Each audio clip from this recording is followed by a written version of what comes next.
తపస్సు కాల ప్రాముఖ్యత. ఆగమన కాలం, అనుగ్రహ కాలం, పరివర్తన చెందు కాలం, తిరిగొచ్చు కాలం లేదా పవిత్రపరుచుకొను కాలంగా చెప్పవచ్చును. యేసుక్రీస్తు మన పాపముల కొరకు అనుభవించిన శ్రమలను ధ్యానం చేస్తూ, మనలోని పాపములను, బలహీనతలను శిలువ క్రింద పాతిపెట్టి, దేవుని చెంతకు తిరిగి వచ్చు కాలం ఈ ఉపవాస దీక్షాకాలం. దేవుడు మానవుని సృష్టిస్తే, మానవుడు పాపమును సృష్టించాడు. పాపం వలన దేవునికి, మానవునికి మధ్య ఉన్న సత్సంబంధాలు తెగిపోయాయి. పాప ఫలితంగా దేవుని సన్నిధిని, అనుగ్రహాన్ని కోల్పోయాడు.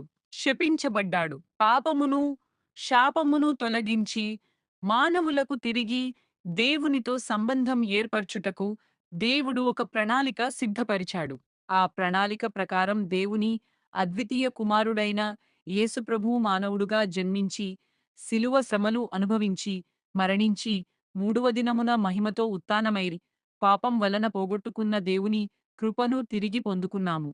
నేనే మార్గం అని బోధించిన క్రీస్తు మార్గంలో ప్రయాణించుటకు, శోధనలు జయించి, పాపం నుండి విడుదల పొంది, పుణ్యఫలములు పొందుటకు అనాది నుండి అనేక ఉపవాస దీక్షల ద్వారా చాలామంది హృదయ పరివర్తన చెంది మంచి జీవితం జీవిస్తున్నారు. పాత, కొత్త నిబంధనలలో చాలా చోట్ల ఉపవాస దీక్ష గురించి వ్రాయబడింది.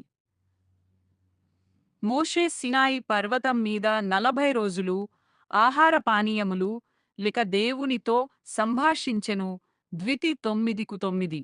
ఏలియా అరణ్యంలో దేవదూత ఇచ్చిన రొట్టెను తిని, నీటిని త్రాగి, బలం పొందుకొని 40 రోజులు ప్రార్థన, ఉపవాసములతో కాలినడకన పవిత్ర కొండ అయిన హోరేబుకు చేరుకున్నాడు. 1 రాజుల 19:8. నినెవే ప్రజలు పాపంలో పడియుండగా యావే దేవుని కోపాగ్నికి గురైన నీనెవే పట్టణాన్ని నాశనం చేస్తానని యోనా ప్రవక్త ద్వారా రాజుకి హెచ్చరికను పంపారు. ఆ పట్టణ రాజు, ప్రజలు, పశువులు అందరూ గోనెపట్టలు ధరించి, బూడిద పూసుకొని ఆహారం, నీరు తీసుకొనక దేవుని ఉగ్రత వారి మీదకు రాకుండా ఉండాలని ఉపవాసదీక ఆచరించారు. ఫలితంగా దేవుని ఉగ్రతను తప్పించుకొని దీవించబడ్డారు. యోనా 3:4-10. కనుక మనము దీవించబడటానికి తపస్సు కాలమేది అనుకూల సమయం. వెనుతిరిగి వచ్చు కాలం. లూకా 3:20 తండ్రి మాటను ధిక్కరించి వెళ్ళిపోయిన చిన్న కుమారుడు తన తప్పును గ్రహించి, తన తండ్రి ప్రేమను తెలుసుకొని, తప్పును సరిదిద్దుకొని, క్షమాపణ కోరడానికి తండ్రి వద్దకు తిరిగి వచ్చాడు.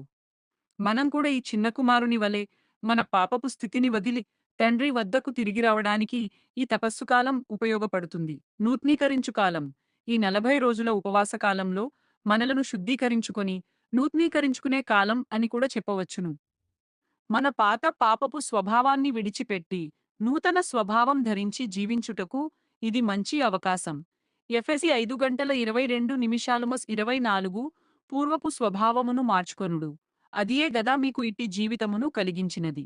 ఆ పాత జీవితము దుష్టవాంఛలచే నాశనము చేయబడుచుండెను గదా.